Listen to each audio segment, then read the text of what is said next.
Hello tout le monde, j'espère que vous allez tous très bien. Aujourd'hui j'ai décidé enfin de vous faire un bilan de mon expérience de stage à l'hôpital. En effet, il n'y a pas longtemps je vous ai fait un vlog sur toute une semaine pour vous emmener avec moi dans cette expérience. Et je vous avais promis logiquement, enfin moi je trouve ça logique, de vous faire un bilan. Et de tirer les conclusions de cette expérience de stage.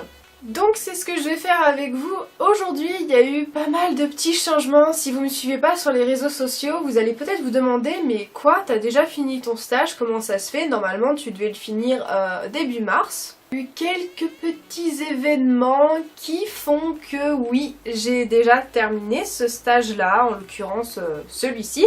Mais bon, je vais y revenir tout à l'heure. Tout d'abord, on commence par le commencement. Je vais essayer de vous faire un petit peu la chronologie des événements par rapport à ce stage-là pour un petit peu vous montrer comment je m'y suis prise déjà pour avoir ce stage-là parce que c'est pas rien. Donc alors, je suis en formation au CNED de secrétariat médico-social, si jamais vous passez par là vous savez pas. Voilà, donc j'ai décidé de faire cette formation en 2 ans, mais on peut l'étaler jusqu'à 5 ans à partir du moment où la première année on présente au moins un module à l'examen. Et du coup, pour trouver ce stage, bien évidemment, je pense que même si vous avez jamais fait de recherche par rapport à un stage, vous savez que c'est pas évident du tout. Même si dans mon cas c'est un stage non rémunéré puisqu'il équivaut à 280 heures, donc c'est un petit peu en dessous de ce qu'il faut pour être payé, mais d'un sens c'est pas plus mal parce que déjà que c'est très compliqué de trouver un endroit qui accepte de recevoir un stagiaire, donc en plus il faut le payer, c'est pas évident du tout. Alors, j'ai commencé mes recherches à la rentrée 2016-2017, voilà, pour vous situer un petit peu, donc la première année de ma formation, j'ai commencé quasiment dès la rentrée, parce que je savais que c'est quelque chose qui peut être hyper stressant quand vous êtes à la bourre, et moi je voulais pas me retrouver à la bourre pour un stage. Donc c'est pour ça que j'ai commencé à faire mes recherches dès la première année, même si je savais que pendant cette première année, je n'aurais pas besoin de faire un stage. Du coup, j'ai envoyé une quinzaine de courriers, de mails à différents établissements. J'ai compté la dernière fois en regardant, il y a environ une quinzaine d'endroits différents. Il y a peut-être 5 ou 6 établissements qui m'ont répondu par un refus. Les autres, ils ne m'ont jamais répondu. Merci les gars, vous êtes très professionnels. Et les autres, j'ai eu une maison de retraite qui m'a appelée en me disant que ils n'étaient pas contre, mais que ça serait plus pour l'année 2018 qu'il fallait que je les rappelle. Donc bien évidemment j'ai gardé de côté, et le deuxième établissement qui m'a rappelé, qui m'a recontacté, c'est l'hôpital où je suis allée par la suite. Sachant que la première année je n'étais pas inscrite au module stage, je faisais mes recherches de mon côté par moi-même, sans rien du tout, de mon propre chef, je n'avais pas possibilité de faire signer les conventions parce que j'étais pas inscrite encore au module stage. Donc il a fallu que je fasse patienter l'hôpital jusqu'à la rentrée de 2017-2018. Donc ce qui n'a pas été évident, mais ils ont quand même accepté d'attendre. C'était pas un problème pour eux à partir du moment où ils ont su que j'étais au CNED, pour eux c'était une valeur sûre. Ils ont déjà apparemment travaillé avec des gens qui viennent du CNED, à ce que j'ai compris. Peut-être que je me trompe, mais ils connaissent bien le CNED, ils savent que c'est sérieux, du coup ils n'ont eu aucun souci à patienter pour recevoir mes conventions. Faire signer mes conventions à la fin de l'année 2017, je pense que en comptant toutes les démarches nécessaires, sachant qu'il faut le faire en 3 originaux, c'est tout un truc. Si vous voulez que je fasse une vidéo juste par rapport aux conventions, comment les remplir, etc., il n'y a pas de souci parce que je sais que j'ai bien galéré.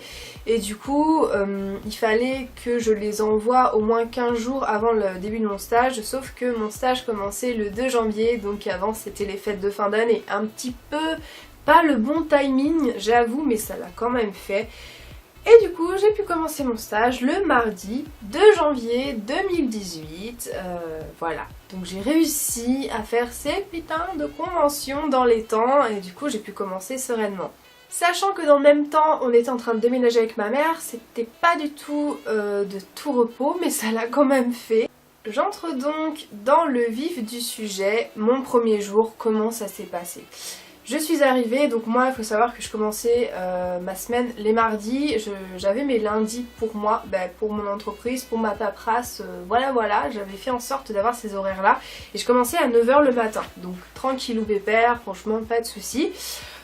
Du coup le premier jour, mardi 2 janvier, dès 9 h, ma tutrice de stage m'a fait visiter un petit peu les lieux, hein, voilà, c'est un petit peu la base quand même. Donc moi il faut savoir que j'étais dans un pôle spécialisé femmes, mères, enfants. Donc il y a la gynécologie simple, de base, les petites opérations de gynécologie, il y a la maternité et la pédiatrie.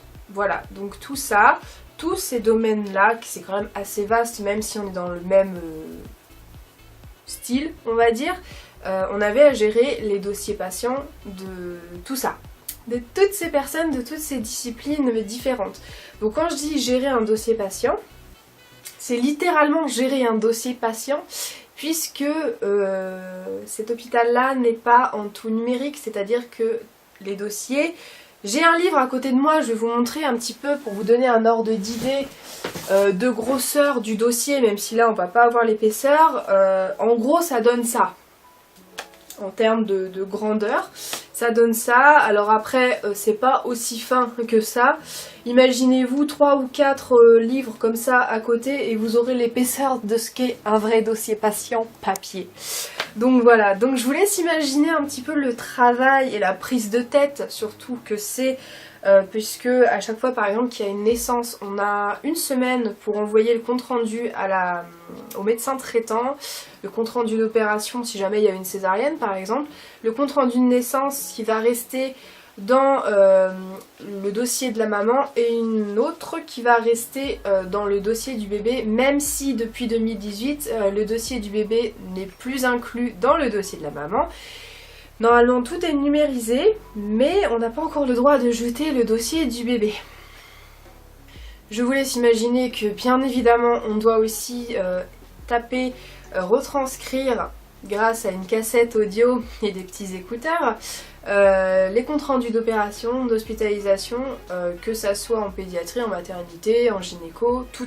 Même en ce qui concerne les avortements, voilà. Ça se fait aussi parce qu'il y a aussi une cellule de planning familial au rez-de-chaussée qui est un petit peu excentrée pour forcément pas que ça soit trop public, c'est très confidentiel ce genre de dossier, il y a des numéros.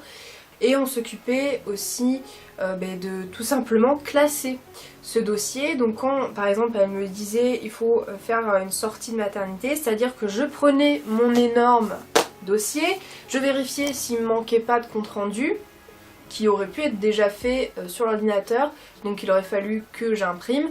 Il y avait pas mal de dossiers notamment, de fichiers pardon, notamment la feuille de désignation de personnes de confiance qu'on devait numériser. Mais moi j'avais pas ce qu'il fallait sur mon bureau pour le faire, donc je lui laissais de côté pour que ça soit ma tutrice qui le fasse.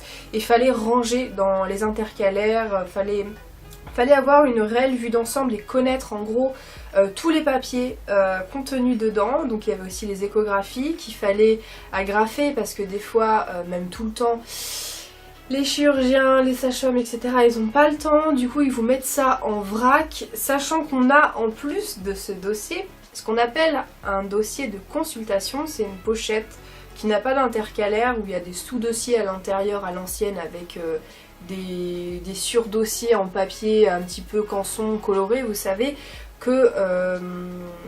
qu'ils préfèrent conserver parce que comme ça ils n'ont pas besoin de se taper tout le gros dossier à relire, donc ils mettent tout, des fois des trucs en double à l'intérieur, sauf qu'il faut quand même un petit peu le trier de temps en temps et faire ce qu'on appelle un toilettage. Grosso modo, c'est un petit peu ce que je faisais tout le temps.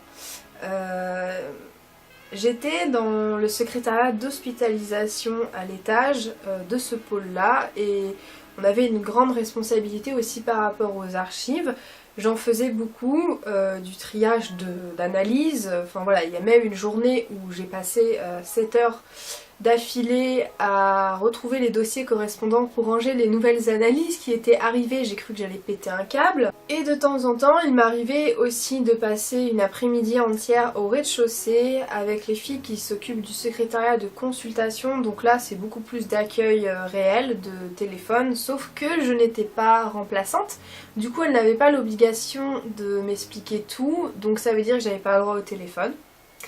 En gros, je faisais pas grand chose à part des archives, mais bon, au bout d'un moment, comment te dire que voilà, ça va 5 minutes. Et du coup, des fois, ça m'arrivait de rien faire pendant plusieurs heures, juste à observer, mais bon, voilà. Je vous avoue que assez rapidement, j'ai commencé à me lasser et à entrer très rapidement, malgré moi, dans une sorte de routine qui ne m'a pas convenu du tout. Je savais à la base que le milieu hospitalier c'était pas du tout mon dada, forcément vu que je suis carrément à l'opposé dans l'holistique si vous voulez, mais j'avais vraiment à cœur d'avoir une expérience concrète, au moins une fois dans ma vie, en milieu hospitalier pour pouvoir en parler en toute connaissance de cause, tout simplement. Je pense que c'est ce qu'il faut faire pour être entre guillemets légitime en fait de parler de quelque chose puisque vous l'avez réellement vécu. Et du coup c'est vrai que je suis rentrée très rapidement dans une routine, on était toujours en train de faire nos dossiers, et je vous parle même pas des conflits, parce que en fait si vous voulez il y avait énormément de conflits par rapport au bloc opératoire, puisque l'hôpital où j'étais est collé à une clinique privée qui elle opère beaucoup plus souvent, du coup elle est beaucoup plus performante en termes d'opérations, même opérations lourdes si vous voulez, parce que les chirurgiens sont entraînés. Plus les chirurgiens opèrent, plus ils ont du savoir-faire, plus ils sont entraînés, mieux ils sont, et plus on va leur donner d'opérations, et voilà, de fil en aiguille, ça crée un cercle vertueux pour eux, et un cercle vicieux pour les autres. Et nous, en fait, on a conservé qu'un bloc d'endo, un petit bloc, pour les césariennes, pour les avortements, pour les choses comme ça, pas les grosses opérations.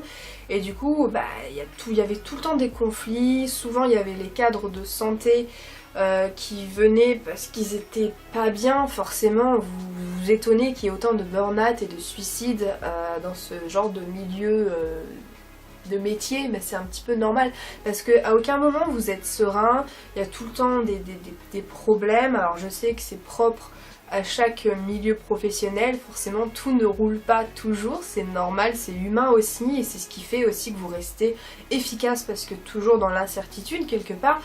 Mais là vous vous dites, on est quand même à l'hôpital, il y a des vies qui sont en jeu et vous n'êtes pas capable de vous mettre d'accord sur quoi que ce soit. Et alors je vous parle même pas du caractère de certains chirurgiens qui se prennent tout bonnement pour le dieu du monde ou le Jésus ressuscité de je sais pas où. C'est hallucinant. Je pense que vous vous imaginez qu'au bout d'un moment ma patience a un petit peu des limites.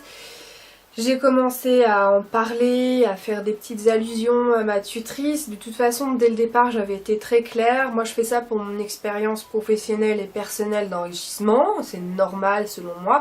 Mais dès le début, je lui ai expliqué mon parcours, d'où je venais et mes objectifs de vie. Et forcément, ça n'a rien à voir avec l'hôpital. Je suis là pour vraiment faire une expérience. Donc petit à petit... on s'est comprise, elle m'a compris que c'était vraiment pas quelque chose qui me plaisait, mais je pense qu'elle a pas fait la nuance, elle a cru qu'en fait j'étais là juste pour valider ce diplôme et qu'au final j'étais pas motivée, alors que c'était pas vrai. C'est pas que j'étais pas motivée, c'était plutôt que j'étais désolée et navrée de voir tout ça, parce que quand vous savez comment on pourrait faire pour que ça se passe mieux, et quand vous savez qu'il y a des tas de thérapeutes ultra compétents, qu'il y a des centres de remise en forme holistique où ça fonctionne mais du feu de Dieu, et que là ils font n'importe quoi quelque part, ils s'acharnent avec des méthodes tout le temps des médicaments. Je vous jure qu'au bout d'un moment, je n'en pouvais plus de taper des comptes rendus de pédiatrie par exemple, où sur des bébés de à peine 3 mois, ils faisaient des antibiothérapies à l'amoxicilline pendant une dizaine de jours. Et vous savez quoi en plus, c'est que la plupart du temps, 95% des cas, c'était une antibiothérapie probabiliste. Vous savez ce que ça veut dire? probabiliste, ça veut dire qu'on n'est pas sûr mais qu'on pense que ça va marcher, donc on va mettre un antibiotique à large spectre qui va tout défoncer la flore intestinale du bébé qui n'est pas encore mature. Je vous le rappelle, surtout que 80% des bébés que j'avais le cas n'étaient absolument pas allaités par la maman mais par du lait de merde en poudre. Comment vous voulez? Moi qui suis, j'aime pas dire que je suis naturopathe, je suis pas encore naturopathe mais je suis thérapeute holisticienne si vous voulez. Comment vous voulez être bien dans ces cas-là? Vous vous dites mais vous êtes en train de tuer ces gens, vous êtes en train de les tuer, vous êtes pas bien. Par exemple il y avait une trentaine, même plus, de Wi-Fi que je captais parce que en fait sur mon téléphone j'ai des applications pour traquer les Wi-Fi si vous voulez et voir un petit peu la puissance. Il y en avait une trentaine tout le temps à fond, dans tous les services, même dans la maternité, même dans la pédiatrie où il y a des bébés, enfin voilà, un truc de fou. Et il y avait des néons, donc vous savez les lumières qui font mal au crâne, mais c'est même pire que ça vous fait mal au crâne, ça vous déglingue les glandes de partout, ça vous nique les yeux, enfin bon, à un moment vous me connaissez, je suis franche, quand je parle, et moi au bout d'un moment, même si j'avais des pierres sur moi, je prenais l'air le midi, j'amenais mon eau à moi et pas leur eau pourrie, là, même s'ils disent que c'est filtré, on sait pas d'où ça vient, non. Non, au bout d'un moment, juste le corps il dit non, j'étais pas bien, j'avais mal au crâne, j'avais des bouffées de chaleur, des vertiges, mes oreilles, je suis très sensible des oreilles. Il y a 3 mois, j'ai fait une otite des 2 côtés, qui est encore pas tout à fait terminée, et ça m'a réveillé des douleurs aux oreilles pas possible. Donc je me suis dit non, là franchement mon corps il me dit stop, arrête, là on n'est pas bien, ça va pas du tout, tu te forces, ça va pas du tout. Je devais terminer mon stage le vendredi 9 mars et j'ai décidé d'y mettre un terme cette semaine, mardi, à l'heure où je vous filme ces vidéos. J'ai arrêté le 30 janvier. En fait je me suis réveillée, j'ai très mal dormi, j'ai cogité un peu toute la nuit. En fait dans ma tête je voulais faire encore une semaine pour voir, pour être sûre. Et finalement j'ai pesé le pour, j'ai pesé le contre aussi et je me suis dit tu sais très bien ce qui t'attend. Ça sert à rien. Profite plutôt du reste d'heures qui te reste pour le stage, pour trouver un autre endroit, par exemple une structure beaucoup plus petite ou une maison de retraite, pourquoi pas, pour faire un stage qui t'apportera une nouvelle expérience et arrête d'être là-dedans, t'es pas bien, ton corps il te dit que ça va pas non plus, donc force-toi pas. Et du coup je me suis levée le 30, voilà, je me suis préparée pour y aller comme si j'y allais travailler. Sauf que j'avais pas pris mon repas, j'avais rien pris. Je me suis pointée là-bas, je suis allée voir ma tutrice et je lui ai dit, yeux dans les yeux, que je voulais arrêter, que voilà, je voulais profiter de mes heures pour aller ailleurs, pour voir autre chose, que j'avais fait le tour, enfin voilà, j'ai vraiment vidé mon sac. Et ça s'est plutôt bien passé, je pense que ça les a un petit peu ennuyés, en même temps pas tant étonnés que ça, étant donné déjà ce qu'on avait discuté toutes les deux, et du coup il y a plein de papiers administratifs à faire pour clôturer ce stage, surtout en anticipé, c'est ce qu'on appelle un avenant. Donc là j'ai tout posté hier, donc on verra bien, j'ai aussi envoyé ma fiche d'évaluation. Et je compte la semaine prochaine retourner voir ma tutrice et lui offrir des fleurs ou des chocolats, quelque chose comme ça quand même pour la remercier parce qu'elle a été là pour m'apprendre quand même plein de choses pendant un mois entier et j'ai pas envie qu'elle soit non plus déçue et qu'elle se dise que mon expérience n'a pas été 100% positive à cause d'elle, enfin c'est vraiment pas le cas, c'est vraiment pas à cause d'elle et heureusement que je suis tombée sur quelqu'un comme elle parce que je pense que sinon ça aurait été encore plus compliqué. Mais bon, voilà mon bilan, donc j'en retiens que je suis pas faite pour le milieu hospitalier, ça je le savais, mais là c'est doublement validé. J'en retiens que le système de santé français est une catastrophe, voilà. Il y a certes des très bons médecins, mais qui ne sont pas dans un environnement propice à ce qu'ils se développent, à ce qu'ils veuillent faire des efforts aussi pour voir au-delà de leurs simples médicaments et bistouris. Et voilà, tout simplement, ça confirme tout ce qu'on a pu m'expliquer et tout ce que j'ai pu lire dans des livres par rapport au système de santé français, mais plus globalement en fait au système occidental, hein, tout simplement, c'est vraiment ça. C'est des œillères, constamment des œillères, nous on fait comme ça, on a toujours appris comme ça, on veut pas s'emmerder, pas d'autres mots, à voir ailleurs, déjà qu'on a du mal à faire tourner notre boutique, venez pas nous saouler avec vos aiguilles d'acupuncture ou votre homéopathie à la noix, non mais en gros c'est ça. C'est ça, sauf que même eux-mêmes, le personnel de santé et aussi les secrétaires médicales, travaillent dans des conditions qui pour moi sont absolument pas propices à un développement personnel de bonheur. Hein. C'est bien pour ça que les gens ont le teint blafard, sont tout le temps dans une espèce d'humeur, perdent la mémoire à cause du wifi, ont des problèmes d'œil, des problèmes de migraine à cause des néons, de la chaleur, du fait qu'on voit jamais la lumière du jour.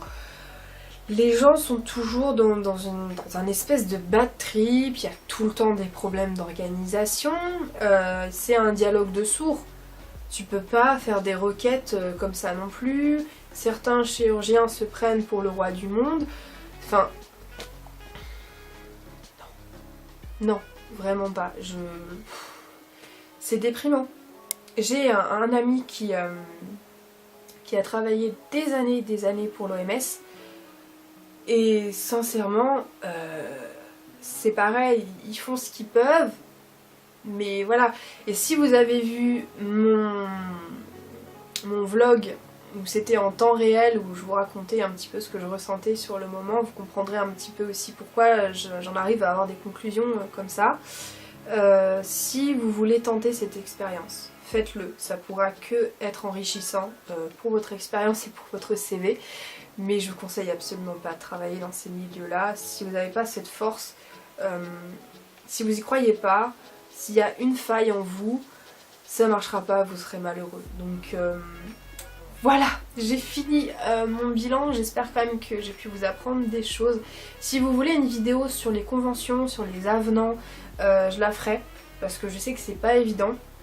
Et je veux bien vous expliquer, il n'y a pas de souci. Puis voilà, n'hésitez pas à me dire si vous aussi vous avez eu ce genre d'expérience, que ce soit avec le CNED ou avec un autre organisme de formation, hein, ça serait toujours intéressant de pouvoir en parler. Et puis voilà, écoutez, je vais vous laisser. J'espère que vous n'êtes pas trop déprimé quand même, c'est une expérience comme une autre, hein. Sachez que moi je la prends très bien. Ça glisse comme de l'eau sur moi, je suis très contente d'avoir pu avoir cette expérience-là. Je m'estime chanceuse aussi parce que c'est un hôpital qui est assez... Enfin c'est le seul hôpital dans le coin de ma région si vous voulez qui est pas à plus de 50 km. Donc voilà, j'étais contente d'être prise là-bas quand même et ça me fait un plus sur mon CV également. Bref, j'arrête de blablater, je vous souhaite une très belle continuation. Et surtout prenez soin de vous naturellement, en tout cas essayez, c'est toujours mieux. Ciao!